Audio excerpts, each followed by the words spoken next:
Here's a story about how I interact well with others. It started at Thanksgiving. I proudly presented my daughters as the best basketball players in California to my relatives. They're pretty good, I would say.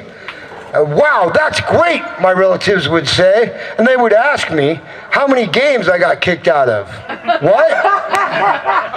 I thought the idea was not to get kicked out. And my cousin Mark got kicked out of a soccer game and a volleyball game in the same day. My cousin Bob has been kicked out of games since 1984. My Aunt Sophie got kicked out of the entire league for a year. My niece Allison is not allowed... Hold on, you're going next. No. My niece Allison is not allowed in the San Diego High School gym.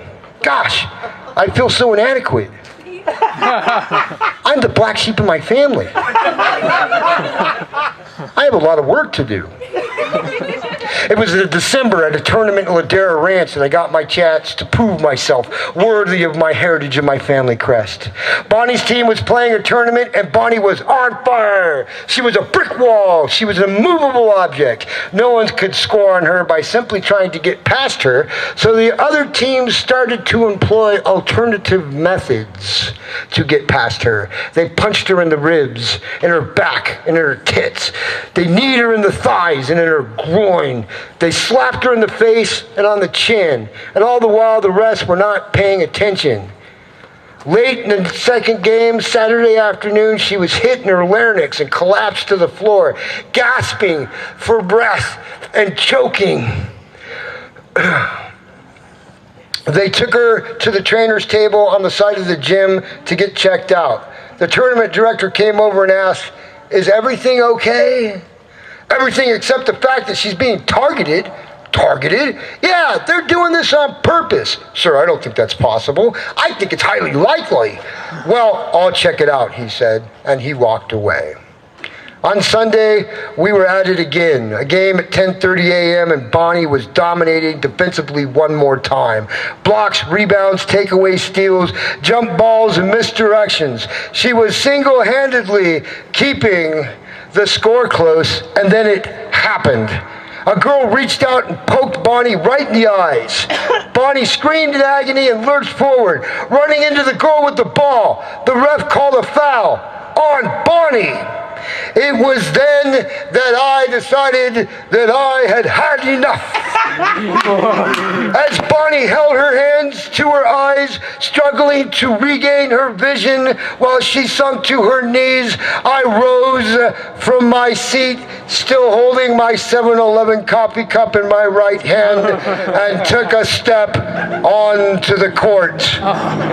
This is, of course, a huge no-no. Parents are not allowed on the court under any circumstances. The referee nearest to me was a young man in his 20s, olive-skinned, with loose, curly black hair and shaved sides. I called out to him, "Hey, Bruno Mars! What the hell are you doing here?" He stared at me, eyes wide, in sheer terror. "What are you doing, sir?" The other ref shouted from the far corner, "Sir, you are not allowed on the court." Bonnie's coach and assistant coach shouted at me, "Matt, get off the court." "No." "You're going to get kicked out of the gym." "I don't care."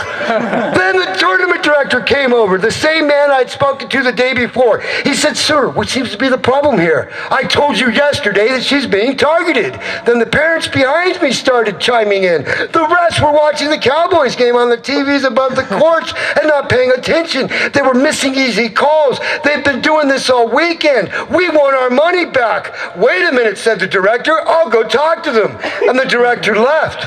And the refs got in trouble. And the parents were happy. And the game continued. And I was told to sit down. The parents around me said, "Good job, Matt."